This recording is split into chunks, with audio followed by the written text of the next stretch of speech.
టేస్టీగా రుచిగా ఉండే పెసరట్టు రెడీ అండి. చాలా టేస్ట్ ఉంటుందండి. దీన్ని పల్లీ చట్నీతో తింటే చాలా బాగుంటుంది. కారపొడి మొన్న యూట్యూబ్లో మీకు చెప్పాను కదండి, కారపొడి అండి. అంతే ఫ్రెండ్స్, మీరు కూడా మీ ఇంట్లో ప్రిపేర్ చేసుకుని తిని ఎలా ఉందో చెప్పండి. ఈ వీడియో నచ్చితే లైక్ చేయండి, నా ఛానల్ సబ్స్క్రైబ్ చేసుకోండి. ఫ్రెండ్స్, సునీత కిచెన్ అండ్ గార్డెన్కి స్వాగతం అండి. ఈరోజు నేను మీకు ఎంతో టేస్టీగా రుచిగా ఉండే చక్కని పీచు పదార్థమైన పెసరట్టు చూపిస్తానండి. దానికి కావాల్సిన పదార్థాలు: ఒక గ్లాస్ పెసరపప్పుకి ఒక పిడికెడు రైస్ వేసుకున్నాను ఫ్రెండ్స్. అంతేనండి, చక్కగా మంచిగా తయారు చేసుకుందామండి. ఇవి ఒక గంటన్నర నానబెట్టేసుకుంటే సరిపోద్ది ఫ్రెండ్స్. మనం తినే ముందు ఇప్పుడు ఇవి నానిపోయినాయండి. ఇప్పుడు మిక్సీ జార్లో ఇవి చక్కగా గాలిచ్చేసుకొని ఇసుక లేకుండా ఇలా మిక్సీ జార్లో వేసేసుకుని రుబ్బేసుకొని అట్లేసి చూపిస్తాను ఫ్రెండ్స్ మీకు. ఫ్రెండ్స్, ఇప్పుడైతే రుబ్బేసుకుందామండి, గ్రైండ్ చేసేసుకుందాం.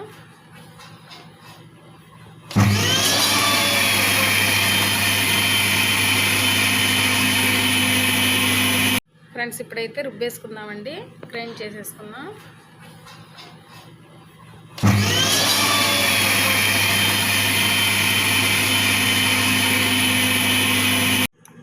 చూసారా ఫ్రెండ్స్, మరి మెత్తగా కాకపోయినా కొంచెం బరకబరక్కున్నా పర్వాలేదండి, బాగుంటుంది. కొంతమంది మెత్తగా ఇష్టపడతారు కాబట్టి అలా రుబ్బుకోవచ్చు.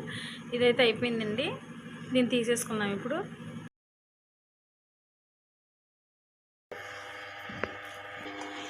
ఫ్రెండ్స్, చూసారండి, చక్కగా రుబ్బేసుకున్నానండి. ఇందులోకి తగినంత సాల్ట్ వేద్దామండి. తగినంత సాల్ట్ వేసాను.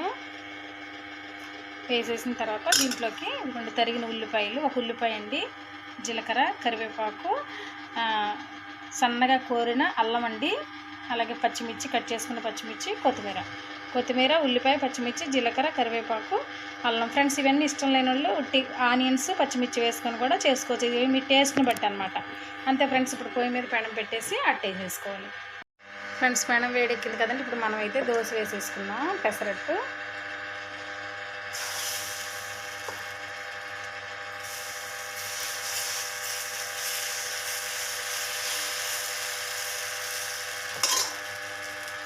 ఇప్పుడు ఇందులోకి మనం ముందుగా రెడీ చేసి పెట్టుకున్నవి వేసేద్దామండి.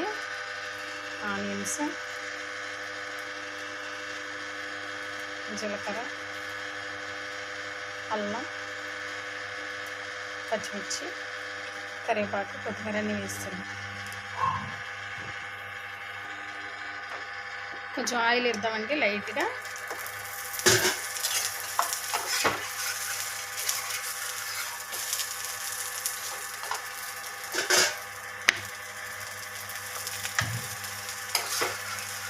దీన్ని అయితే తీసేసుకున్నాం ఫ్రెండ్స్.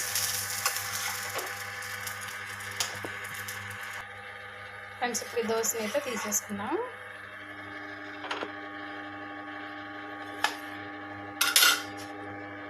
చూసారా ఫ్రెండ్స్, వేడి వేడి పెసరట్టు రెడీ. దీనికి కావాల్సిన పదార్థాలు: ఒక గ్లాస్ పెసరపప్పు, ఒక పిడికెడు రైస్ అండి, కలిపేసి నానబెట్టేసుకుని ఒక గంటన్నర తర్వాత మిక్సీ చేసేసుకుని ఇలాగా దోశలు వేసుకుంటే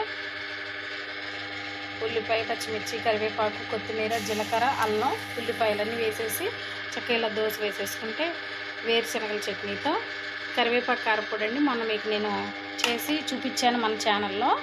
కరివేపాకు కారపొడితో తింటే ఎంతో టేస్టీగా ఉంటాయి ఫ్రెండ్స్. మీరు కూడా మీ ఇంట్లో ట్రై చేసుకుని తిని ఎలా ఉందో చెప్పండి. ఈ వీడియో నచ్చితే లైక్ చేయండి, నా ఛానల్ సబ్స్క్రైబ్ చేసుకోండి.